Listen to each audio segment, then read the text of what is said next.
शिव गीता अध्याय 5वां।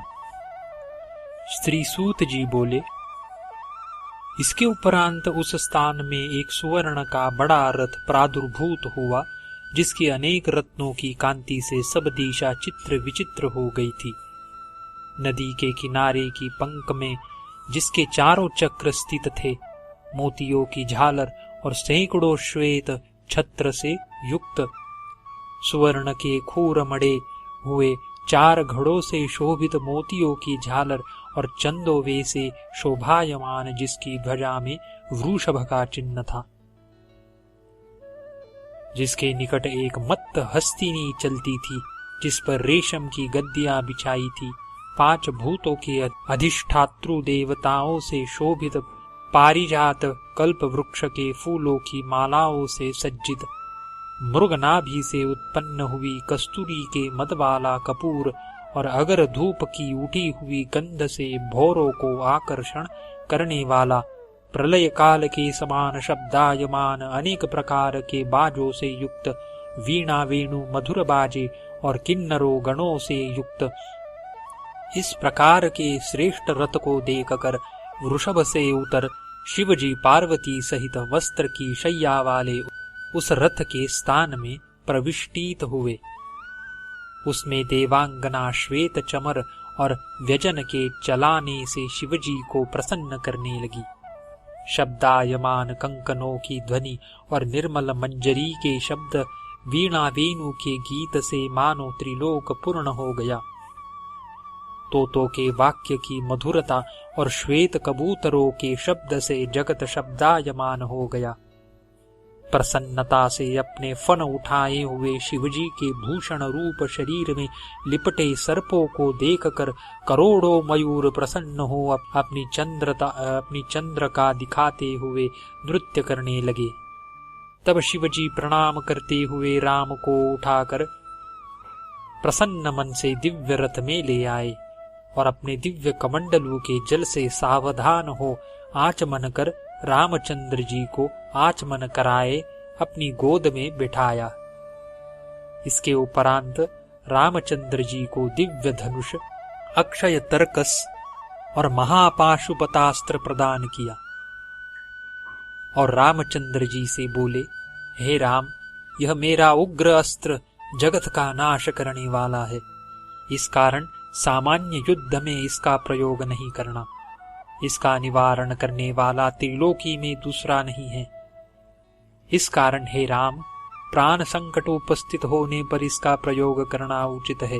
दूसरे समय में इसका प्रयोग करने से जगत का नाश हो जाता है। फिर शिवजी देवताओं में श्रेष्ठ लोकपालों को बुला प्रसन्न मन हो बोले, रामचंद्र को सब कोई अपने अस्त्र प्रदान करो। यह रामचंद्र उन अस्त्रों से रावण को मारेंगे, कारण कि उसको मैंने वर दिया है कि तू देवताओं से न मरेगा। इस कारण तुम सब युद्ध में भयंकर कर्म करने वाले वानरों का शरीर धारण करके इनकी सहायता करो, इससे तुम सुखी होंगे। शिवजी की आज्ञा को सिर पर धर प्रणाम कर हाथ जोड़ देवताओं ने शिवजी के चरणों में प्रणाम कर अपने अस्त्र दिए। विष्णु ने नारायणास्त्र, इंद्र ने ऐन्द्रास्त्र, ब्रह्मा ने ब्रह्मदंडास्त्र, अग्नि ने आग्नेयास्त्र दिया। यमराज ने यम्यास्त्र, निरुति ने मोहनास्त्र, वरुण ने वरुणास्त्र, वायु ने वायव्यास्त्र, कुबेर ने सौम्यास्त्र, ईशान ने रुद्रास्त्र, सूर्य ने सौरास्त्र, चंद्रमा ने सौम्यास्त्र, विश्वे देव ने पार्वतास्त्र, 8 वसुओं ने वासवास्त्र प्रदान किया। तब दशरथ कुमार रामचंद्र प्रसन्न हो शिवजी को प्रणाम कर हाथ जोड़ खड़े हो भक्ति पूर्वक बोले, हे भगवन, मनुष्यों से तो क्षार समुद्र उल्लंघन नहीं किया जाएगा और लंका दुर्ग देवता तथा दानवों को भी दुर्गम है और वहां करोड़ों बलि राक्षस रहते हैं। वे सब जितेंद्रिय वेद पाठ करने में तत्पर और आपके भक्त है। अनेक प्रकार की माया के जानने वाले बुद्धिमान अग्निहोत्री है। केवल मैं और भ्राता लक्ष्मण युद्ध में उनको कैसे जीत सकेंगे? शिवजी बोले, हे रामचंद्र, रावण और राक्षसों के मारने में विचार करने की कुछ आवश्यकता नहीं, कारण कि उसका काल आ गया है। वे देवता और ब्राह्मण का दुख देने रूपी अधर्म में प्रवृत्त हुए हैं। इस कारण उनकी आयु और लक्ष्मी का भी क्षय हो गया है। वे देवता और ब्राह्मण का दुख देने रूपी अधर्म में प्रवृत्त हुए हैं। हे सुव्रत, इस कारण उनकी आयु और लक्ष्मी का भी क्षय हो गया है। उसने राजस्त्री जानकी जी की अवमानना की है, इस कारण तुम उसे सहज में मार सकोगे, कारण कि वह इस समय मद्यपान में आसक्त रहता है। अधर्म में प्रीति करने वाला शत्रु भाग्य से ही प्राप्त होता है। जिसने वेद शास्त्र पढ़ा हो और सदा धर्म में प्रीति करता हो, वह विनाश काल आने पर धर्म को त्याग कर देता है। जो पापी सदा देवता, ब्राह्मण और ऋषियों को दुख देता है, उसका नाश स्वयं होता है। हे राम, किष्किंधा नामक नगर में देवताओं के अंश से बहुत से महाबली और दुर्जय वानर उत्पन्न हुए हैं।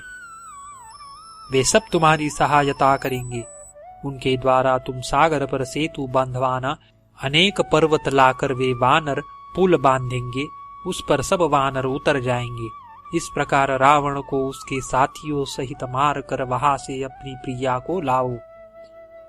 जहां संग्राम में शस्त्र से ही जय प्राप्त होने की संभावना हो, वहां अस्त्रों का प्रयोग न करना, और जिनके पास अस्त्र नहीं है अथवा थोड़े शस्त्र है तथा जो भाग रहे हैं, ऐसे पुरुषों के ऊपर दिव्यास्त्र का प्रयोग करने वाला स्वयं नष्ट हो जाता है। बहुत कहने से क्या है, यह संसार जो मेरा ही उत्पन्न किया है, मैं ही इसका पालन और मैं ही इसका संहार करता हूँ। मैं ही इस जगत की मृत्यु का भी मृत्यु स्वरूप हूँ। हे राजन, मैं ही इस चराचर जगत का भक्षण करने वाला हूँ। वे युद्ध दुर्दम सब राक्षस तो मेरे मुख में प्राप्त हो चुके हैं। तुम निमित्त मात्र होकर संग्राम में कीर्ति पाओगे।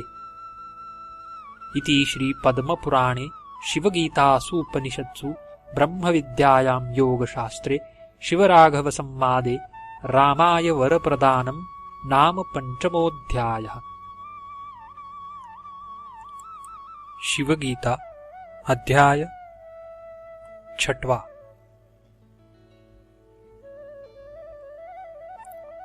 श्री रामचंद्र जी बोले, हे भगवान, आप कहते हो कि मैं ही जगत की उत्पत्ति और पालन करता हूँ। इसमें मुझे बड़ा आश्चर्य है। स्वच्छ स्फटिक मणि की समान जिनका शरीर और 3 नेत्र तथा मस्तक पर चंद्रमा है, ऐसे आप परिच्छिन्न और पुरुषाकृति मूर्ति धारण किए हो और पार्वती सहित प्रमथ आदि गणों के साथ यही विहार करते हो। फिर तुमने पंचभूतादि यह चराचर जगत कैसे उत्पन्न किया? हे गिरिजापते, जो आपकी मुझ पर कृपा है तो आप कहिए। श्री भगवान बोले, हे महाभाग रामचंद्र, सुनो। जो देवताओं की भी बुद्धि में नहीं आता, वह से यत्न पूर्वक तुमसे कहता हूं, जिससे तुम अनायास ही संसार के पार हो जाओगे। जो कुछ यह 5 महाभूत, 14 भुवन, समुद्र, पर्वत, देवता, राक्षस और ऋषि दिखते हैं,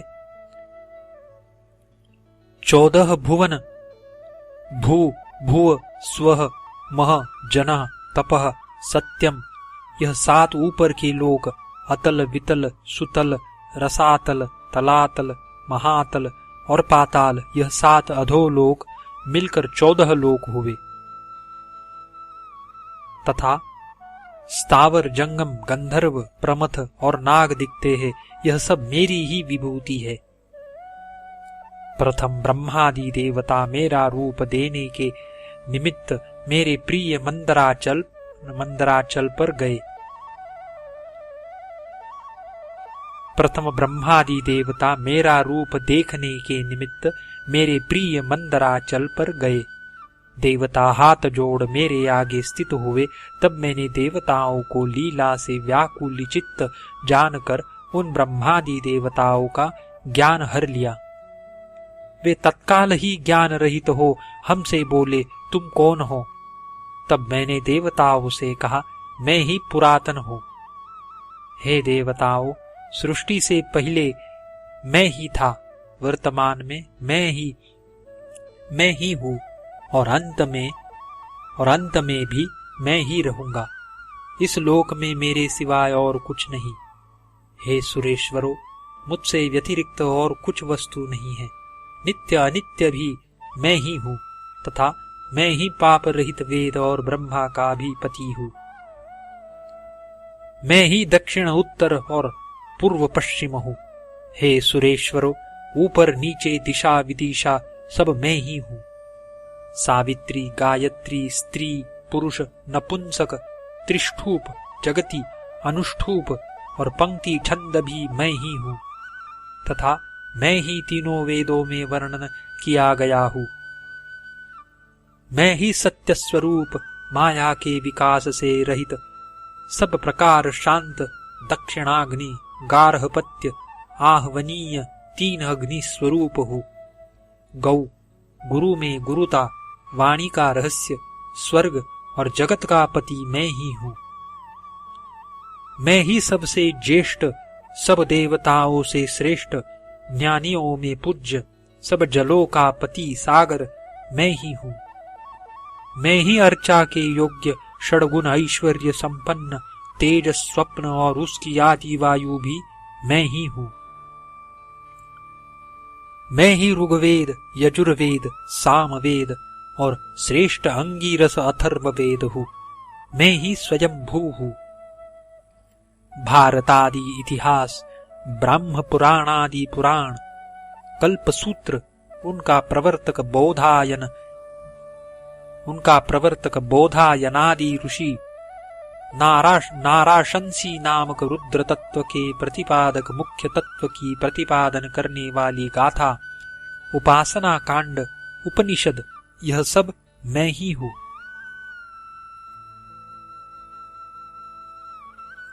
तदप्येष श्लोको भवति इत्यादि श्लोक सांख्य योगादि सूत्र व्याख्यान अनुव्याख्यान गांधर्व गान विद्यादि यज्ञ होम आहुति गाय आदि दान के पदार्थ दान देना, यह लोक अविनाशी परलोक, क्षर प्राणी मात्रों के हृदय में वास करने वाला, इंद्रिय निग्रह, मनोनिग्रह और खग जीवन भी मैं ही हूं। सब वेदों में गूढ़ भी मैं ही हूं। निर्जन स्थान वासी भी मैं हूं। जन्म रहित भी मैं ही हूं। पुष्कर, पवित्र, सबके मध्य और बाहर भीतर अविनाशी मैं ही हूं। तेज, अंधकार, इंद्रिय के गुण, बुद्धि, अहंकार और शब्दादि विषय मैं ही हूं। ब्रह्मा, विष्णु, महेश्वर, उमा, स्कंद, गणपति, इंद्र, अग्नि, यम, निरुति, वरुण, वायु, कुबेर, ईशान, भुः, भुव, स्वः, मह, जनः, तपः, सत्यम, यह 7 लोक, पृथ्वी, जल, वायु, आकाश, सूर्य, चंद्र, नक्षत्र, ग्रह, प्राण, काल, मृत्यु, अमृत, भूत, प्राणी, यह सब मैं ही हूं। वर्तमान और भविष्य मैं ही हूं। संपूर्ण विश्व सर्वरूप भी मैं ही हूं। ओंकार के आदि और मध्य में भूर्भुवः स्वः मैं ही हूं और गायत्री शीर्ष जपने वाले का विराट स्वरूप भी मैं ही हूं। भक्षण, पान, कृत, अकृत तथा पर अपर मैं ही हूं और सबका आश्रय मैं ही हूं। मैं ही जगत का हित, अक्षर, सूक्ष्म, दिव्य, प्रजापति, पवित्र, सोम, देवता, अग्राह्यम, यानी जो ग्रहण करने में न आवे, और सबका आदि मैं ही हूँ। मैं ही सबका उपसंहार करने वाला, मैं ही पर्वत, सागर इत्यादि गुरुवस्तु और प्रलयकालिक अग्नि, सूर्यादि तेज, इन सब पदार्थों में मैं ही विद्यमान हूँ। मैं ही सब प्राणियों के हृदय में देवता और प्राण रूप से स्थित हूँ। जिसका शीर उत्तर को और जिसके पाद दक्षिण को और जिसके अंतस्थित संज्ञक और जिसके अंतर मध्य में है, ऐसा त्रिमासिक साक्षात ओंकार मैं ही हूँ। जिस कारण से कि मैं जप करने वालों को स्वर्गादि लोक को ले जाता हूँ, पुण्य क्षीण पुरुषों को नीचे ले जाता हूँ, इस कारण मैं एक निरंतर नित्य सनातन ओंकार हूँ। यज्ञ कर्म में ब्रह्मा नामक ऋत्विक होकर ऋग्यजु और साम के मंत्र ऋत्विजों को देता हूँ। इस कारण मैं ही प्रणव स्वरूप हूँ। तात्पर्य यह कि यह सब मैं ही हूँ।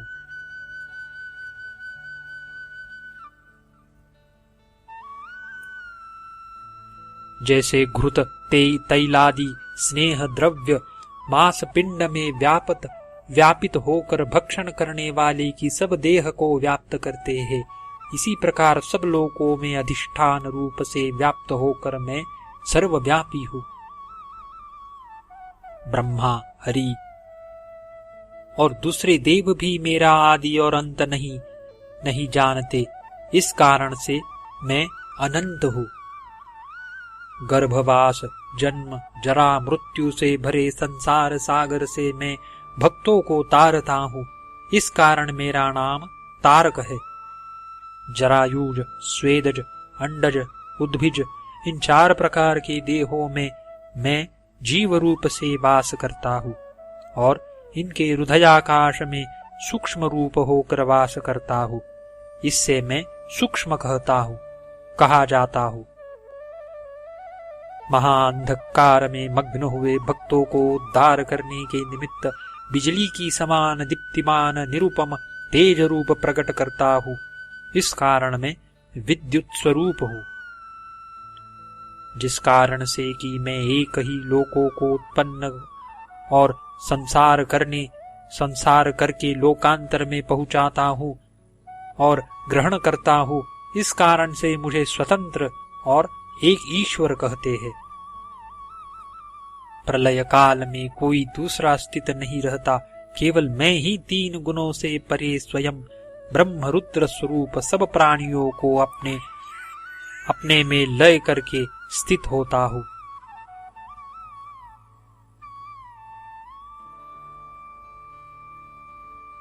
जो कि मैं सब लोकों की ईशनी अर्थात सब लोकों को स्वाधीन रखने वाली शक्तियों से स्वाधीन रखता हूँ, उन पर सत्ता चलाता हूँ, इस कारण सर्वद्रष्टा सबका चक्षु मैं ईशान कहा जाता हूँ। मैं स्थिर और चर सब प्राणियों का सदा ईश्वर हूँ तथा सब विद्याओं का अधिपति हूँ, अर्थात सर्व ईश्वर शक्ति संपन्न हूँ, इससे मेरा ईशान नाम सार्थक है। मैं सब अतीत और अनागत पदार्थों को आत्मज्ञान से देखता हूँ, इसी प्रकार साधन संपन्न पुरुष को आत्मज्ञान रूप योग का उपदेश करता हूँ और सब में व्यापने से मैं भगवान ऐश्वर्यवान हूँ।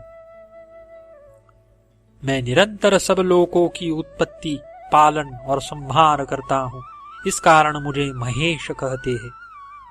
महत पुरुषों में आत्मज्ञान और अष्टांग योग से जो महिमा विद्यमान है और जो सब पदार्थ को उत्पन्न करके रक्षा करता है, वह महादेव मैं ही हूँ।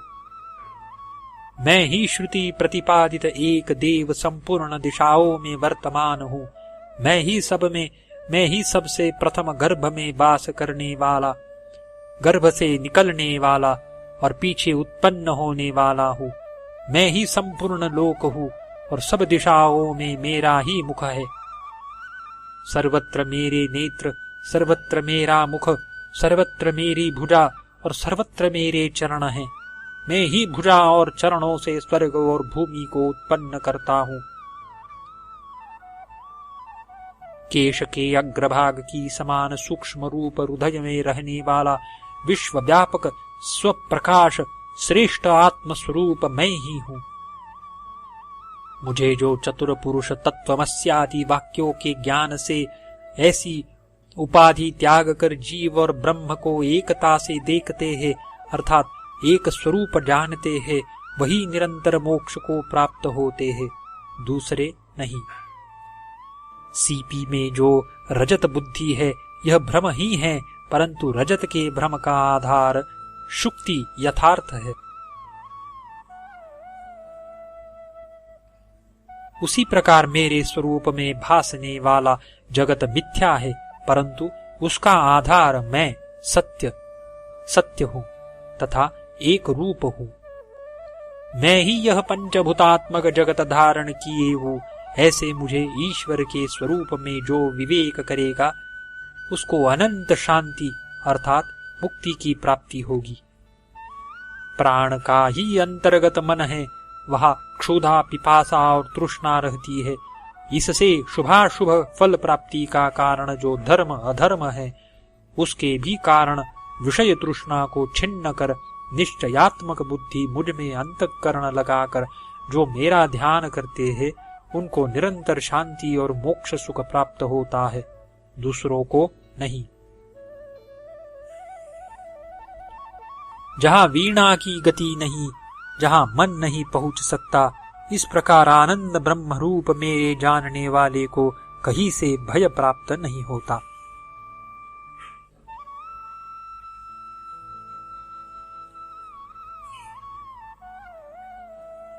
जहाँ वाणी की गति नहीं, जहाँ मन नहीं पहुंच सकता, इस प्रकार आनंद ब्रह्म रूप मेरे जानने वाले को कहीं से भय प्राप्त नहीं होता।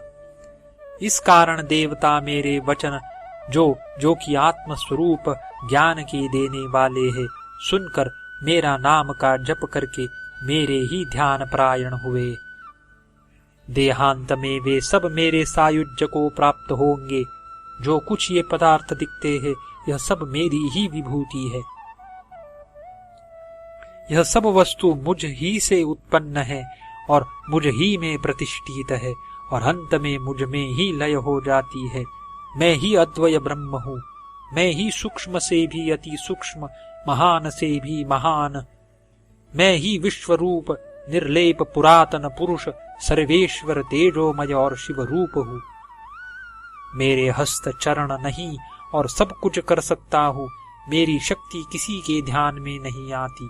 मेरे भौतिक नेत्र नहीं है, तथापि सब कुछ देखता हूँ। कान नहीं है और सब कुछ सुनता हूँ। मैं सत असत सब विचार को जानता हूँ। मैं एकांत स्वरूप हूँ। मेरा जानने वाला कोई नहीं है। सदा चैतन्य स्वरूप हूँ। संपूर्ण वेदों में मैं ही जानने योग्य हूँ। वेदांत का कर्ता और वेद का जानने वाला भी मैं ही हूँ। मुझ में पाप और पुण्य नहीं है। मेरा नाश तथा जन्म नहीं है। मुझे देह, इंद्रिय और बुद्धि का संबंध नहीं है। भूमि, जल, तेज, वायु, आकाश, इनसे मैं लिप्त नहीं हूँ। इस प्रकार से पंचकोशात्मक गुहा में निवास करने वाला निर्विकार, संगरहित, सर्वसाक्षी, कार्य कारण भेद शून्य परमात्मा मैं हूँ। जो मुझको इस प्रकार से जानते हैं, वह मेरे शुद्ध परमात्म स्वरूप को प्राप्त होते हैं। हे महाबुद्धिमान रामचंद्र, इस प्रकार जो मुझे तत्व से जानता है, वही संसार में मुक्त होता है, दूसरा नहीं। इति श्री पद्म पुराणे शिवगीतासूपनिषत्सु विभूति योगो नाम षष्ठोऽध्यायः। शिवगीता अध्याय 7वां।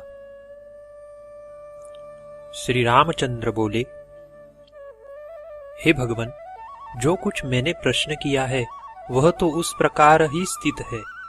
हे महेश्वर, आपने इस विषय का कोई उत्तर नहीं दिया। हे महेश्वर, आपका देह परिच्छिन्न परिमाण अर्थात इयत्ता करने के योग्य है, फिर सब संसार की उत्पत्ति पालन नाश कैसे करते हो? इसी प्रकार आपके अधिकार के पालन करने वाले इंद्र वरुण आदि सब देवता तुम्हारी देह में कैसे रहते हैं? और वे सब देवता और 14 भुवन यह मैं ही हूं, ऐसा जो आप कहते हैं तो कैसे कहते हैं? अर्थात जब तक उपाधि है तब तक जीव ईश्वर का अभेद संभवित नहीं होता और जड़ प्रपंच महाभूतों में चेतना का तादात्म्य संभवित नहीं होता। हे देव, आपसे उत्तर सुना परंतु संदेह नहीं जाता, कारण कि चित्त का निश्चय नहीं हुआ। उस संदेह को दूर करने को आप ही समर्थ हो। श्री भगवान उवाच। श्री भगवान बोले, सूक्ष्म वट के बीज में जिस प्रकार महान वट का वृक्ष सदा रहता है और उसी से वह वृक्ष निकल भी आता है, यदि ऐसा न हो तो बताओ वह वृक्ष कहाँ से आता है? इसी प्रकार मेरे सूक्ष्म शरीर से सब भूतों का जन्म, पालन और नाश होता है। जिस प्रकार से जल के बीच में बड़ा सेंधे का खंड डालने से वह उसमें विलीन हो जाता है और नहीं दिखता, पीछे जल को अग्नि में औटाने से वह पूर्ववत प्राप्त हो जाता है, अथवा जैसे प्रतिदिन सूर्य से प्रकाश उत्पन्न होता और संध्या समय विलीन हो जाता है, इसी प्रकार मुझसे जगत उत्पन्न होकर विलीन हो जाता है और मुझ में ही स्थिर रहता है। हे सुव्रत राम, तुम ऐसा जानो। श्री रामचंद्र बोले, हे भगवान, आपने दृष्टांत से प्रतिपादन किया, परंतु जिस प्रकार दिशाओं के भ्रम वाले को उत्तरादि दिशाओं का भ्रम हो जाता है, इसी प्रकार मुझे भ्रम हो गया है, वह निवृत्त नहीं होता, मैं क्या करूं? श्री भगवान बोले, हे राम, जिस प्रकार यह चराचर जगत मुझ में वर्तमान है सो मैं तुमको दिखाता हूं, परंतु तुम उसे देखने को समर्थ नहीं। इस कारण उसके देखने को मैं तुम्हें दिव्य नेत्र देता हूं। उस नेत्रों से भय त्याग कर तुम मेरा दिव्य स्वरूप देखो। नरेंद्र व देवता इस मेरे तेज स्वरूप को मेरे अनुग्रह बिना चर्म चक्षु से नहीं देख सकते। सूत जी बोले, ऐसा कहकर शिवजी ने रामचंद्र को दिव्य नेत्र दिए और पाताल की समान बड़ा विस्तृत मुख रामचंद्र को दिखाया। करोड़ों बिजली की समान प्रकाशमान अतिशय भयदायक भयंकर उस रूप को देखते ही रामचंद्र जंघाओं के बल से पृथ्वी में बैठ गए।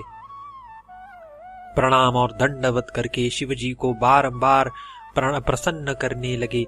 फिर महाबली रामचंद्र उठकर जब तक देखते हैं तब तक त्रिपुरघाती शिवजी के मुख में करोड़ों ब्रह्मांड प्रलय काल की अग्नि में व्याप्त होकर चट का पक्षी के पंखों की समान दिखे।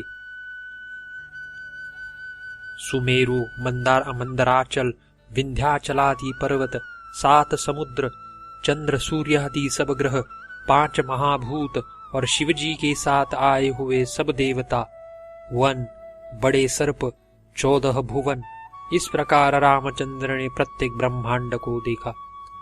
उन्हीं में पूर्व काल में हुआ देवता और असुरों का संग्राम भी देखा।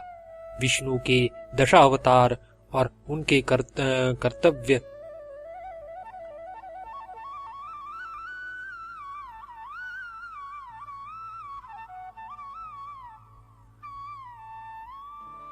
और कंसवध, रावणवध आदि यह भी सब देखा।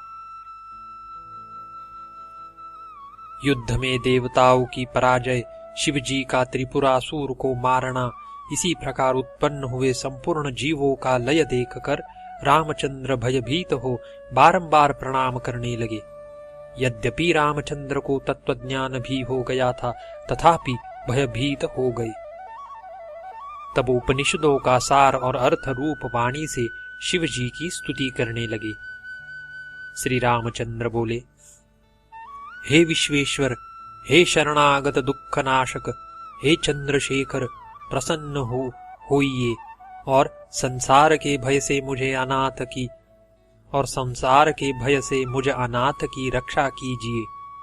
हे शंकर, यह भूमि और इस पर उत्पन्न होने वाले वृक्षादि सब आपसे ही उत्पन्न हुए हैं।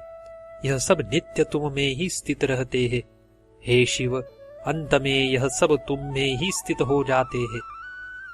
ब्रह्मा, इंद्र, एकादश रुद्र, मरुदगण, गंधर्व, यक्ष, असुर, सिद्ध, गंगादि नदी, सागर, यह सब हे शूल धारण करने वाले तुम्हारे मुख में दिखते हैं।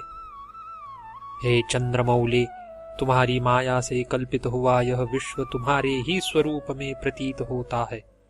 इसे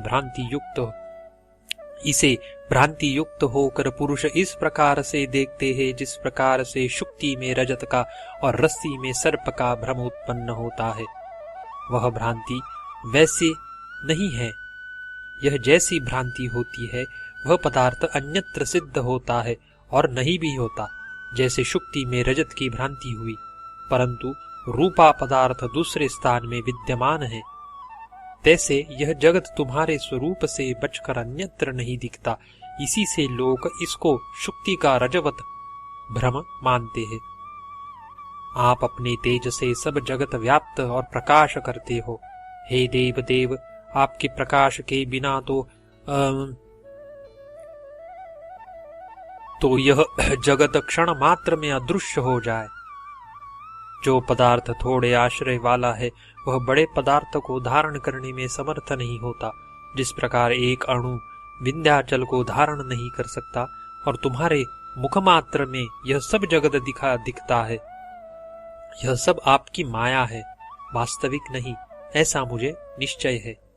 जिस प्रकार से रज्जु में सर्प की भ्रांति भयदायक होती है, यद्यपि वह वास्तव में सर्प उत्पन्न नहीं होता और भ्रम के नाश होने पर सबका नाश भी नहीं होता, यानी यथार्थ ही है कि जो उत्पन्न नहीं हुआ उसका नाश होने वाला नहीं, परंतु यह भय देने वाला होता है।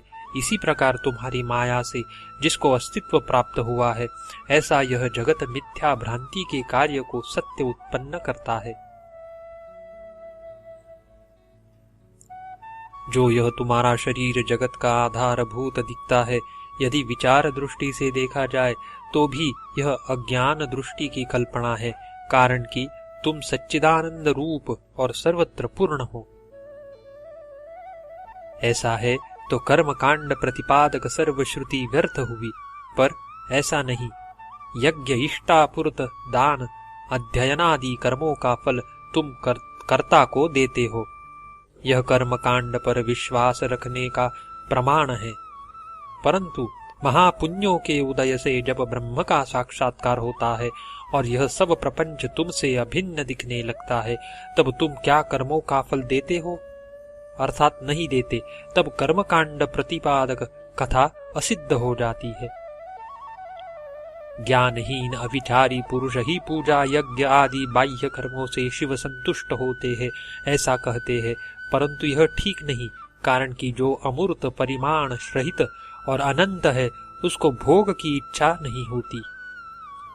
इसी प्रकार किंचित बेल पत्र व चुल्लू भर जल से प्रीति से आपको देते हैं, वह प्रीति से स्वीकार करके आप उसे स्वराज्य पद देते हो। यह भी माया से कल्पित है, ऐसा मेरा निश्चय है। तुम ही एक पुराण पुरुष, संपूर्ण दिशा विदिशा और विश्व में व्याप्त हो। इस जगत के नाश होने में भी तुम्हारी हानि नहीं हो सकती। जिस प्रकार घट के नाश होने से घट में व्यापी आकाश की हानि नहीं हो सकती, इसी प्रकार जगत के नाश से तुम्हारी कुछ हानि नहीं हो सकती। जिस प्रकार आकाश में एक ही सूर्य का बिंब जल भरे हुए छोटे पात्रों में अनेक बिंबत्व को प्राप्त होता है, अर्थात अनेक रूप दिखते हैं, इसी प्रकार से आप एक होकर भी सबके अंतःकरण में अनेक रूप से विराजित हो। संसार के उत्पत्ति, पालन और नाश होने में भी तुम्हारा कुछ कर्तव्य नहीं है। केवल अनादि सिद्ध देहधारियों के कर्मानुसार स्वप्नवत तुम सब कार्य करते हो। जीव ईश्वर में केवल बिंब और प्रतिबिंब की समान अंतर है। हे शंभो, स्थूल और सूक्ष्म दोनों जड़ देहों में आत्म तत्व के सिवाय दूसरा चैतन्य अंश नहीं है। हे पूरमथन, सुख दुख जो दोनों देह को होते हैं, उनकी कहने वाली श्रुति केवल आप में आरोप करती है, वास्तविक नहीं। हे भगवन, सच्चिदानंद रूप समुद्र में हंस रूप नीलकंठ काल स्वरूप भक्त जनों के संपूर्ण पातक दूर करने वाले और सबके साक्षी आपके वास्ते नमस्कार है। सूत जी बोले, इस प्रकार विश्वेश्वर को प्रणाम कर हाथ जोड़ विस्मित हो रामचंद्र परम शिव जी से बोले। श्री रामचंद्र बोले, हे विश्वात्मन, यह अपना विश्वरूप आप, यह आपका विश्वरूप आप उपसंहार करिए। हे शंकर, आपके अनुग्रह से आप में एकत्र स्थित सब जगत को देखकर मुझे प्रतीति हुई। श्री भगवान बोले, हे महाभुज रामचंद्र, देखो मुझसे दूसरा कोई नहीं है।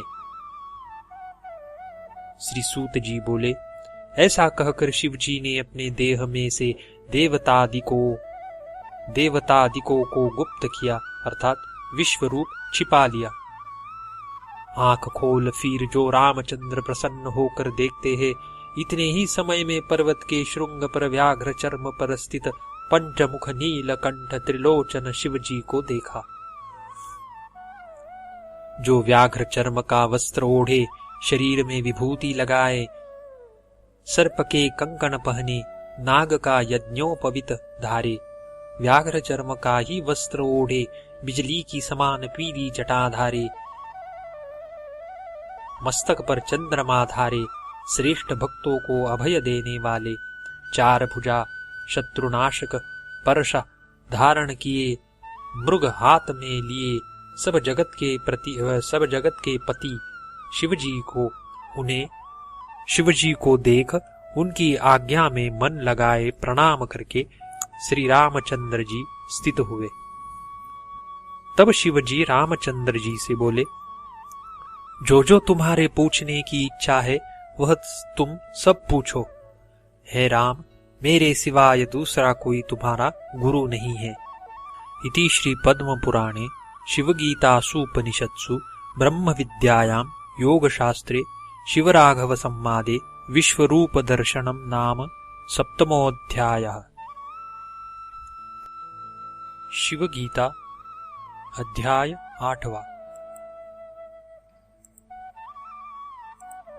श्री रामचंद्र बोले, पंचभूत के देह की उत्पत्ति स्थिति नाश किस प्रकार से होता है और इसका स्वरूप क्या है? हे भगवान, विस्तार पूर्वक आप मुझसे कहिए। श्री भगवान बोले, पृथ्वी आदि पंचभूतों से बना हुआ यह शरीर देह है। इसमें पृथ्वी प्रधान है और दूसरे चार इसमें मिले हुए हैं, अर्थात सहकारी है। जरायुज, अंडज, स्वेदज और उद्भिज, यह पांच भौतिक देह के चार भेद है। और मानसिक उत्पत्ति जो कहा जाती है वह पांचवी है, उसे दैव सर्ग कहते हैं। उन चारों में जरायुज प्रधान है, सो प्रथम उसी का वर्णन करते हैं। स्त्री के रज पुरुष के बीज से जरायुज की उत्पत्ति होती है। जिस समय ऋतुकाल में स्त्री के गर्भाशय में पुरुष का वीर्य प्रवेश होता है, स्त्री का रज मिलित होता है, तभी जरायुज की उत्पत्ति होती है। स्त्री का रज अधिक होने से कन्या और वीर्य अधिक होने से पुरुष की उत्पत्ति होती है। और शुक्र शोणित की समान होने से नपुंसक होता है। जब स्त्री ऋतु स्नान कर चुके, तब चौथे दिन से 16 रात्रि तक ऋतुकाल की अवधि कही है। उसमें विषम दिन 5वें, 7वें, 9वें दिनों में स्त्री और युग्म दिनों में पुरुष की उत्पत्ति होती है। जो 16वीं रात्रि में स्त्री के गर्भ रहता है तो चक्रवर्ती राजा उत्पन्न होता है, इसमें संदेह नहीं। ऋतु में स्नान करके जो स्त्री कामातुर हो, जिस पुरुष का मुख देखती है, उसी आकृति का गर्भ होता है। इसी कारण से स्त्री उन दिन स्वामी का मुख देखे। स्त्री के उदर में एक पेशी चमड़ा निर्मित होता है, उसे जरायु कहते हैं। जिस कारण से शुक्र और शोणित का योग उसी गर्भ में होता है, इसी कारण से उसे जरायुज कहते हैं। सर्प और पक्षी आदि जीव अंडज कहलाते हैं, मशक आदि स्वेदज कहलाते हैं, वृक्ष गुल्मादि उद्भिज कहलाते हैं और देवर्षि आदि मानसिक कहा जाते हैं। अपने पूर्व जन्म के कर्मवश से यह प्राणी स्त्री के गर्भाशय में प्राप्त होकर शुक्र शोणित के मिलने से प्रथम मास में शिथिल रहता है। कुछ दिनों में उसकी बुदबुद की आकृति होने लगती है, कुछ दिनों में जेरसी होती है। इस कारण उसमें दही की समान कुछ गाढ़ापन आता है। फिर कुछ दिन में उसकी पेशी यानी मांसपिंड बनती है। इस प्रकार शुक्र शोणित संयोग होते हुए एक मास हो जाता है। दूसरे मास में मांसपिंड बनता है। तृतीय मास में शीर, हाथ आदि उत्पन्न होते हैं और जीव का आश्रय लिंग देह चौथे महीने में उत्पन्न होता है। तब यह गर्भ माता के उदर में चलायमान होने लगता है। पुत्र दक्षिण पार्श्व और कन्या वाम पार्श्व में स्थित होती है और नपुंसक उदर के मध्य भाग में स्थित होता है। इस कारण दक्षिण पार्श्व में जन्म लेने के अनंतर होने वाले श्मश्रु तथा दंतादि को छोड़कर सब अंग प्रत्यंग के भाग एक साथ चौथे मास में हो जाते हैं। पुरुषों के गंभीरता स्थिरादि धर्म और स्त्रियों के चंचलतादि धर्म चौथे मास में उत्पन्न हो जाते हैं, जो सूक्ष्म रूप से रहते हैं। और नपुंसक गर्भ के स्त्री पुरुषों के मिले हुए धर्म गर्भ में उत्पन्न होते हैं और माता के हृदय में सन्निकट ही इसका हृदय होकर जिस वस्तु की माता इच्छा करती है उसी वस्तु की यह इच्छा करता है। इस कारण गर्भ की वृद्धि के निमित्त माता की इच्छा पूर्ण करनी चाहिए और इसी से गर्भवती स्त्री को दोहदवती अर्थात दो हृदय वाली कहते हैं। और उसकी इच्छा पूर्ण न होने से गर्भ में निर्बलता, बुद्धिहीनता, व्यंगतादि दोष हो जाते हैं और माता का जिन विषयों में चित्त होता है उन विषयों में ही आर्त वह पुरुष होता है। इसीलिए गर्भिणी की इच्छा पूर्ण करे। 5वें महीने से चित्त बढ़ता है तथा मांस और रक्त की पुष्टि होती है। 6ठे महीने में अस्थि, स्नायु और नख, मस्तक के केश तथा शरीर के लोभ प्रकट होते हैं। 7वें मास में बल, शरीर का वर्ण तथा सब अवयवों की पूर्णता होती है और वह गर्भ का बालक घुटनों में कोनी धर, हाथों से कान ढक और गर्भवास से व्याकुल होकर भयभीत हुआ सा स्थित होता है। उस समय इसको अनेक जन्मों की सुधि हो जाती है, तब बड़ा दुखी होता है और कष्ट की बात है ऐसा कहते हुए दुखी होता है, अपने आत्मा को सोचता है। वह असह्य और मर्मभेदी यातना को प्राप्त होकर बारंबार कष्ट पाता है। जिस प्रकार से तपाए रेत में उसी को डाल दो, उसको जो वेदना होती है ऐसी वेदना को वह प्राप्त होता है और दुख भोगता है। गर्भवास के दुख यह है, प्रथम गर्भवास की अग्नि से यानी जो जठराग्नि कहलाती है संतप्त होकर कहता है कि यह ज्वाला मुझको अत्यंत पीड़ित करती है। इसी प्रकार उदर के कीड़े जब काटते हैं तो विदित होता है कि इनमें मुख कुट शालमली के कांटे की समान तीक्ष्ण है और यह मुझको अत्यंत पीड़ित करती है। गर्भ की बड़ी भारी दुर्गंध और जठराग्नि की ज्वाला से जो मुझको दुख प्राप्त हुआ है, उससे कुंभिपाक नरक का दुख कम है। मवाद, रक्त, कफ, अमंगल पदार्थ ही पान करने और वांति भक्षण करने को मिलती है। अशुचि पदार्थ मलमूत्र आदि में रहने से गर्भ में स्थित प्राणी कीड़ा ही हो जाता है। जो दुख गर्भाशय में सोकर मैंने पाया है, यह दुख संपूर्ण नरकों में भी पड़कर प्राप्त नहीं होता। इस प्रकार से पूर्व काल में प्राप्त हुई अनेक प्रकार की यातनाओं को स्मरण करता हुआ मुक्त होने का उपाय सोचता यही अभ्यास करता रहता है। 8वें महीने में त्वचा और श्रुति प्राप्त होती है।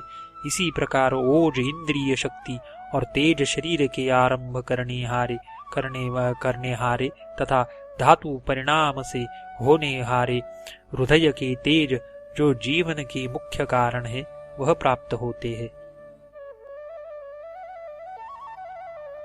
कुछ समय तक अतिशय चंचल होने के कारण किसी समय माता के हृदय में चंचल रूप से रहता है, कभी गर्भाशय में चपलता को प्राप्त हो जाता है। इसी कारण 8म मास में उत्पन्न हुआ बालक बहुत नहीं जीता, कारण कि वह ओज और तेज से हीन होता है। फिर 9वें मास में प्रसूति का समय होता है, परंतु शीघ्र प्रसव होने का प्रतिबंधक यह है कि जो कुछ गर्भ के प्रारब्ध कर्म हुए तो उसे और कुछ काल तक गर्भ में रहना पड़ता है। माता की एक रक्तवाहिनी नाड़ी नाभि चक्र की एक नाड़ी से मिली हुई है। उसी के द्वारा माता का भक्षण किया अन्न गर्भ में पहुंचता है। इस प्रकार माता के आहार से पुष्टि को प्राप्त हो, यह गर्भ उसी के द्वारा जीवित रहता है। योनि चक्र में इसके संपूर्ण अंग अस्थियों से पिचकर व्यथित होते हैं। तब यह प्रथम कुक्षी से निकलकर योनि से बाहर आता है। उस समय उसका शरीर मेदा रुधिर से लिप्त और जरायु से आच्छादित रहता है। यह प्राणी अत्यंत दुख से पीड़ित हो नीचे को मुख कर जैसे ही योनि चक्र से निकलता है, वैसे ही ऊंचे स्वर से रोता है। इस प्रकार गर्भवास के यंत्र से निकलकर दुख ही भोगता है, कहीं सुख नहीं मिलता। जन्म लेकर यह कुछ भी नहीं कर सकता, केवल मांस के पिंड की समान पड़ा रहता है। तब इसके माता पिता दंड हाथ में लिए कुत्ते, बिलाव तथा डाढ़ वाले जंतुओं से इसकी रक्षा करते हैं। उस समय यह ज्ञान शून्य ही पिता की ही समान राक्षसों को भी जानता है। पीने को दुग्ध जानकर पीने की अभिलाषा करता है। तात्पर्य यह है कि बाल अवस्था भी महाकष्टकारक है। जब तक सुषुम्ना नाड़ी कफ से आच्छादित रहती है, तब तक स्फुट अक्षर और वचन बोलने को वह समर्थ नहीं होता। इसी कारण से यह गर्भ में भी नहीं रो सकता। पीछे युवा अवस्था के आने से कामदेव के ज्वर से विह्वल हो अकस्मात ही कभी कुछ गाता है, कभी अपना पराक्रम कहने लगता है, कभी अभिमान से वृक्षों पर चढ़ता है, कभी शांत प्राणियों को उद्वेजित करता, कभी काम क्रोध से मद से अंधा हो किसी को भी नहीं देखता। अस्थि, मांस और नाड़ी, इनके सिवाय स्त्री के मनमत स्थान में और क्या है, जिसमें कि मेंढक के फाड़े हुए पेट की समान दुर्गंधी आती है। परंतु तथापि उसमें आसक्त हुआ कामबाण से पीड़ित हो अपने आत्मा को अत्यंत जलाता है। अस्थि, मांस, शिरा और त्वचा, इसके सिवा स्त्री के शरीर में और क्या है, जो यह पुरुष स्त्रियों में आसक्त होकर माया से मूढ़ होने के कारण जगत में कुछ भी नहीं देखता। एक समय प्राण पवन निर्गत हो जाने से भी मृग के से नेत्र वाली का यह देह व्यर्थता को प्राप्त होता है और 5-6 दिन बीतने पर फिर वह देह दिखता भी नहीं। इस प्रकार युवावस्था में दुख भोगने उपरांत वृद्धावस्था का दुख प्रारंभ होता है, तब यह निरादर के स्थान जरा को प्राप्त होकर महादुखी होता है। इसका हृदय कब से व्याप्त हो जाता है और खाया हुआ अन्न भी जीर्ण नहीं होता। दांत गिर पड़ते हैं, दृष्टि मंद हो जाती है तथा अनेक प्रकार के रोग होने के कारण कटु, तिक्त, कषाय औषधियों का सेवन करता है। वायु से कमर टेढ़ी हो जाती है, कटी गर्दन, हाथ, जंघा, चरण यह निर्बल हो जाते हैं।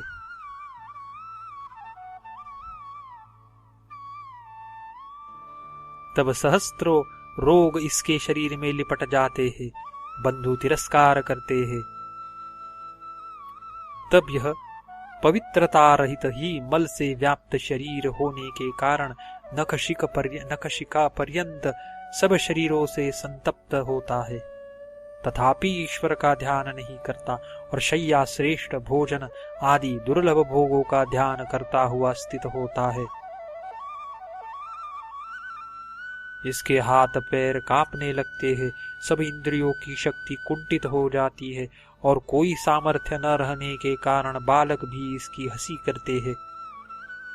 फिर इसके आगे मरण काल के दुख का तो कोई दृष्टांत ही नहीं। दारिद्रादि पीड़ा, रोगादि पीड़ा कितनी ही प्राप्त हो, उसको कुछ न गिनकर एक मरण के भय से सब ही भयभीत होते हैं। बंधुओं से घिरे हुए प्राणी को मृत्यु ले जाती है, जिस प्रकार समुद्र में प्राप्त हुए सर्प को गरुड़ ले जाता है। हाँ प्रिय, हाँ धन, हाँ पुत्रो, इस प्रकार दारुण विलाप करते हुए इस पुरुष को मृत्यु इस प्रकार ले जाता है जैसे सर्प मेंढक को ले जाता है। संपूर्ण मर्म स्थानों के टूटने और शरीर के अवयवों की संधियों के भग्न होने से जो दुख मरने वाले को होता है, वह मुमुक्षुओं को स्मरण करना चाहिए। इसके स्मरण करने से संसार से वैराग्य होकर आवागमन से छूटने के निमित्त नारायण के चरणों में ध्यान लगेगा। यमदूतों की दृष्टि आकर्षण करने और चेतना लुप्त हो जाने से काल पाश में बंधों का कोई रक्षक नहीं होता। तब यह अज्ञान से युक्त हो महत चित्त में प्रवेश होने से नहीं बोलता, और जब भार्या पुत्रादि जाति के लोग पुकारते हैं तो उत्तर न देकर दीन नेत्रों से देखने लगता है। तब इस जीव को लोह निर्मित काल पाश से यमदूत खींचते हैं। एक ओर से बंधुओं का स्नेह खींचता है, तब यह कुछ नहीं कर सकता, तटस्थ रूप से देखता है। हिचकी बढ़ने और श्वास रुकने तथा तालु के सूखने से उस मृत्यु के पकड़े हुए को कोई आश्रय नहीं होता। संसार रूपी चक्र में आरूढ़ हुआ यमदूतों से घिरा, काल फांसी में बंधा, महादुखी हो मैं कहाँ जाऊं, इस प्रकार से वह जीव विचार करता है। क्या करूं, कहाँ जाऊं, क्या ग्रहण करूं, क्या त्याग दूं, इस प्रकार चिंतन करता कर्तव्यता से मूढ़ हो शीघ्र ही प्राणों को त्यागता है। मार्ग में यमदूतों से घसीटा हुआ यातना की देह में प्राप्त होकर यहाँ से जाकर जिन जिन यम यातनाओं का दुख भोगता है, उन्हें कहने को कौन समर्थ है। जिस शरीर को केशर, कस्तूरी, चंदन, कपूर आदि लगाकर सदा भूषित किया था, जिसे अनेक गहनों से शोभित और वस्त्रों से आच्छादित किया था, वह शरीर प्राणवायु के निर्गत होते ही छूने के अयोग्य और देखने को भी अयोग्य हो जाता है। फिर कोई इसको क्षण मात्र न रखकर घर से निकालने लगते हैं। तब यह शरीर काष्ठ से जलाकर क्षण मात्र में भस्म कर दिया जाता है, अथवा शृगाल, गरुद्र, कुत्ते, कौवे इसको खा जाते हैं। फिर यह करोड़ों जन्म तक कभी दृष्टिगोचर नहीं होता है। जादूगर के समान उत्पन्न जादू सरी के इस जगत में मेरी माता, मेरा पिता, मेरे गुरुजन, मेरे स्वजन, ऐसी कौन प्रतिज्ञा करता है? जीव केवल कर्मों को ही लेकर परलोक में जाता है। जैसे मार्ग में पथिकों के विश्राम के लिए छकाया कोई वृक्ष आ जाता है, छाया का कोई वृक्ष आ जाता है, ऐसी ही यह मृत्युलोक है। जिस प्रकार से पक्षी संध्या काल में वृक्ष पर आकर बसेरा लेते हैं और प्रातः काल उठकर एक दूसरे को त्याग अपने अभिलषित देशों में चले जाते हैं, इसी प्रकार से जाति अजाति के पुरुषों का समागम है। कर्मानुसार अपने कुटुंबादि में जन्म लेकर स्थित होते हैं, कर्म समाप्त होते ही अपनी गति को प्राप्त होते हैं। इसी से मनुष्य को उचित है कि प्राणियों के समागम को पथिक समाज के समान जाने। मृत्यु के बीज से जन्म और जन्म के बीज से मृत्यु होती है, अर्थात जो उत्पन्न हुआ है उसका अवश्य नाश होगा और नाश हुआ अवश्य जन्म लेगा। यह प्राणी इस प्रकार घटी यंत्र की समान निरंतर भ्रमण करता रहता है। हे रामचंद्र, गर्भ के वीर्य के प्राप्त होने से इस प्रकार से प्राणी का जन्म और मृत्यु होता है। यही महाव्याधि है। जीवन मरण दोनों में ही महादुख होता है। इस व्याधि को दूर करने के निमित्त मेरे सिवाय दूसरी औषधि नहीं है।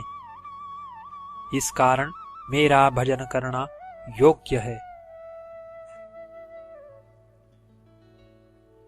इति श्री पद्म पुराणे शिवगीतासु उपनिषत्सु ब्रह्म विद्यायां योगशास्त्रे शिवराघव संवादे विश्वरूप दर्शनम नाम अष्टमोऽध्यायः।